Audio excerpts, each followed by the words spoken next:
Hi hello viewers, welcome to Nakshatra Tamil channel. இந்த சேனலுக்கு first time அப்படின்னா மறக்காமல் சப்ஸ்கிரைப் பண்ணிட்டு பக்கத்தில் இருக்க பெல் ஐக்கனும் ப்ரெஸ் பண்ணிக்கோங்க. அப்போ தான் நான் போகிற வீடியோஸ் எல்லாமே உங்களுக்கு அலர்ட்டாக வரும். இன்றைக்கி நான் சொன்ன மாதிரியே வடபழனி முருகன் கோயிலோட குழு நம்ம பார்க்கலாம். வடபழனி முருகன் கோயிலுக்கு நான் போயிருந்தேன் அப்படிங்கிறதும் நான் சொல்லியிருந்தேன். ஸோ போகும்போது ஏதாவது நான் சாப்பாடு வாங்கி கொடுக்கறது வழக்கம். ஸோ அதனால் என்னால் முடிஞ்ச அளவுக்கு கோயிலுக்கு போகும்போதெல்லாம் இது மாதிரி அன்னதானம் பண்ணுறது வழக்கம். ஸோ கோவிலில் பார்த்திங்கன்னா மிக பிரம்மாண்டமான குழு வச்சுருந்தாங்க. ஒரு பக்கம் மறுபடை வீடு, ஒரு பக்கம் கிருஷ்ணலீலா, அதுக்கப்புறம் பார்த்திங்கன்னா எப்போதும் படி பார்த்திங்கன்னா ஒரு 7 படி கட்டுவோம், 9 படி கட்டுவாங்க இல்லையா. இங்கே பார்த்திங்கன்னா பிரமிடு மாதிரி படி கட்டி தனியாக ஒரு பக்கமும், இன்னொரு பக்கம் முருகன் சம்மந்தப்பட்ட கதைகள் எல்லாம் ஒரு பக்கம் வச்சுருந்தாங்க. நீங்கள் இந்த வீடியோவை பார்த்தாலே உங்களுக்கு புரியும். அறுபடை வீடெல்லாம் தனியாக வச்சு, கிருஷ்ணர் லீலெல்லாம் தனியாக வச்சுருந்தாங்க. ஸோ என்கிட்ட இந்த பதிவு கொஞ்சம் லேட்டாக ஆகிடுச்சு, கொலு முடிஞ்சு தான் போடுற மாதிரி இருக்குது. என்கிட்ட ஒரு நண்பர் சஷ்டி விரதம், தீபாவளி முடிஞ்ச உடனே சஷ்டி விரதம் ஆரம்பிக்க போகுது, அதுக்கு நீங்கள் ப்ரிப்பேர் ஆகிக்கணும் இல்லையா, அதுக்கான இந்த பதிவை நான் யூஸ் பண்ணி போடுறேன். அதுக்கான தகவல்களை எனக்கு தெரிஞ்ச வரைக்கும் நான் சொல்கிறேன். தீபாவளி பார்த்திங்கன்னா 20ஆம் தேதி வருது இல்லையா. தீபாவளி 20ஆம் தேதி, 21 அமாவாசை. அமாவாசை முடிஞ்சு மறுநாள் பிரதமையில் தான் இந்த சஷ்டி, கதை சஷ்டிங்கிறது ஆரம்பிக்கும். ஒரு சில பேர் 30 நாள் இருக்கேன், 45 நாள் இருக்கேன், 48 நாள் இருக்கேன் அப்படிலாம் இருப்பாங்க. ஆனால் பொதுவாக இந்த தீபாவளி முடிஞ்சு வர கந்தசஷ்டி விரதம் ரொம்ப ரொம்ப முக்கியமானது.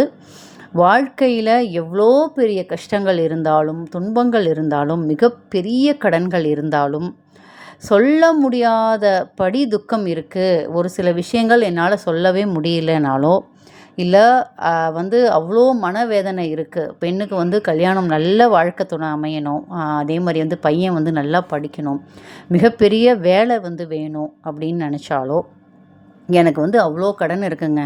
நான் ஃபேமிலியே தூக்கி சுமக்கிறேன். எனக்கு சப்போர்ட் பண்ணுறதுக்கே யாரும் இல்லை. ஃப்ரெண்ட்ஸாக இருக்கட்டும், ஃபேமிலியாக இருக்கட்டும், அம்மா அப்பா கூட என்னை கைவிட்டுட்டாங்க, வேறு யாருமே இல்லைன்னு நினைக்கிறவங்களுக்கு இந்த சஷ்டி விரதம் ரொம்ப ரொம்ப துணையாக இருக்கும் அப்படின்னு சொல்லுவாங்க. இது நிறையா பேர் இருந்து அவங்களுக்கான பலனை நான் கண்கூட நேர்லேயே நான் பார்த்துருக்கேன்.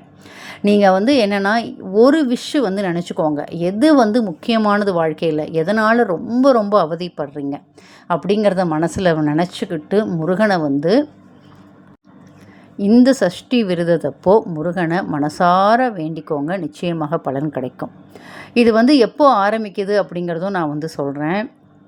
தீபாவளி முடிஞ்சு மறுநாள் அமாவாசை, அமாவாசை முடிஞ்ச மறுநாள்லேருந்து ஆரம்பிக்கும் இந்த சஷ்டி விரதம். அதாவது 22ஆம் தேதி கரெக்டாக ஆரம்பிக்கும். சஷ்டி விரதம் இருக்கிறவங்க இந்த 22ஆம் தேதியிலேருந்து ஆரம்பிக்கணும். 22, 23, 24, 25, 26, 27ஆம் தேதி சூரசம்ஹாரம் நடக்கும்.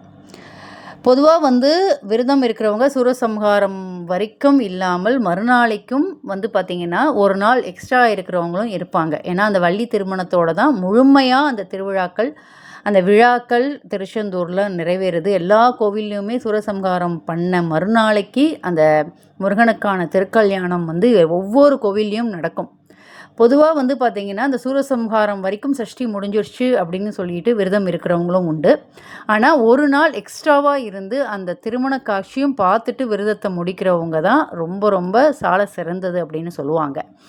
ஒரு சில பேர் ஒரே ஒரு நாள் அந்த சூரசம்ஹாரம் நடக்கிற அப்போ கூட விரதம் இருப்பாங்க. அதுவும் ரொம்ப தொடர்ந்து இருக்க முடியலங்கிறவங்களுக்கு அது ஒரு நாள் கூட இருக்கலாம். ஆனால் நீங்கள் கடுமையான பிரச்சனையில் இருக்கேன், அந்த கடுமையான பிரச்சனையில் இருந்து என்னை விடுபடணும் அப்படின்னா இந்த தொடர்ந்து 7 நாட்கள் விரதம் இருக்கிறது நல்லது. இந்த விரதத்திலே பார்த்திங்கன்னா மிளகு விரதம் ரொம்ப ரொம்ப கடுமையானது. நம்ம நிறையா யூடியூப் சேனலில் நம்ம பார்த்துருப்போம் மிளகு விரதம் எப்படி இருக்காங்கன்னு சொல்லிட்டு. ஒரு நாளைக்கு ஒரு மிளகு, 2வது நாள் 2 மிளகு, 3வது நாள் 3 மிளகுன்னு சொல்லிட்டு அந்த மிளகை தவிர வேறு எதுவுமே சாப்பிட மாட்டாங்க.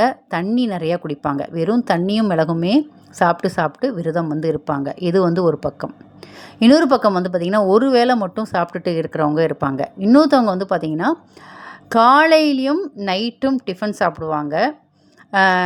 இட்லியோ தோசையோ ஏதோ ஒன்று, காலையிலையும் டிஃபன், நைட்டும் டிஃபன். மதியம் ஒரு வேளை சாப்பிட்றவங்களும், ஏன்னா எனக்கு முடியல, சுகர் இருக்குது, எனக்கு பிபி இருக்குது, எனக்கு பசி தாங்க முடியாது, சாப்பிட்டே ஆகணும்னு நினைக்கிறவங்க வேண்டிக்கிட்டு அப்படியும் இருப்பாங்க. இன்னும் ஒரு சில பேர் வந்து பார்த்திங்கன்னா நிறைய விதமாக இருப்பாங்கங்க. ஒவ்வொருத்தருக்கு எப்படி உடல்நிலை ஒத்து வருது அப்படிங்கிறத பொறுத்து இருக்குது. இன்னும் ஒரு சில பேர் வந்து வெறும் பால் பழத்தை மட்டுமே சாப்பிட்டுட்டு ஃபுல்லுமே அந்த 7 நாட்களுமே பாலும் பழமும் மட்டுமே சாப்பிட்டுட்டு விரதம் இருப்பாங்க. இன்னும் ஒரு சில பேர் வந்து பார்த்திங்கன்னா உப்பே சேர்த்துக்க மாட்டேன், 3 வேளையும் நான் உப்பே சேர்த்துக்கல, அதே மாதிரி தொடர்ந்து 7 நாள் இருக்கேன் 6 நாள் இருக்கேன்னு வேண்டிக்கிட்டு தொடர்ந்து உப்பு புளிப்பு 2மே இந்த சந்தோஷி மாதா விரதம்லாம் பார்த்திங்கன்னா உப்பு புளிப்பு 2மே சேர்த்துக்க மாட்டாங்க. அவங்க என்ன பண்ணுவாங்கன்னா சப்பாத்தி மாதிரி பண்ணி அதுலேயும் உப்பு போடாமல் சர்க்கரை தொட்டுக்கிட்டு வந்து சாப்பிட்றது வழக்கமாக இருக்கும். அதில் வந்து பார்த்திங்கன்னா எந்த புளியும் சேர்க்கக்கூடாது, உப்பும் சேர்க்கக்கூடாது. அது சந்தோஷ மாத விரதம் நான் நிறைய ஆன்மீக சேனலில் நிறைய சொல்லியிருக்கேன். ரொம்ப ரொம்ப வாழ்க்கையில் சந்தோஷம் கிடைக்கணும் அப்படின்னா அந்த விரதத்தை இருக்கிறது ரொம்ப நல்லது. அதே மாதிரி இந்த கந்த சஷ்டிக்கு நம்ம உடல்நிலை எப்படி ஏற்றுக்குமோ அதை மாதிரி நான் ரொம்பவே கடுமையாக விரதம் இருக்கணும்னா வெறும் மிளகு தண்ணியை மட்டும் குடிச்சிட்டு இருக்கிறவங்களும் இருக்காங்க. இளநியை மட்டும் குடிச்சிட்டு இருப்பாங்க, பழங்களை மட்டும் குடிச்சிட்டு இருப்பாங்க, வாழைப்பழம் அது மாதிரி பழங்களை மட்டும் சாப்பிட்டுட்டு இருக்கேன், வேறு சாப்பாடே சாப்பிட மாட்டேன்னு இருப்பாங்க. இன்னும் ஒரு சில பேர் நான் ஒரு வேளை சாப்பிட்டுக்கிறேன், மீதி நாளெல்லாம் நான் விரதம் இருக்கோங்கிறவங்களும் உண்டு. நீங்கள் வந்து உங்கள் உடல்நிலை பார்த்துக்கோங்க. உங்கள் உடலுக்கு எது உகந்ததோ அதை மாதிரி விரதம் இருங்க. நிச்சயமாக முருகன் வந்து நல்ல வழி விடுவார். இந்த வடபழனியோட கொலு ஃபுல்லும் பார்த்துருப்பீங்க. இந்த வீடியோ கண்டிப்பாக பிடிச்சிருக்கும் அப்படின்ட்டு நம்புகிறேன். வேறு ஒரு வீடியோவில் உங்களை சந்திக்கிறேன். நன்றி, வணக்கம்.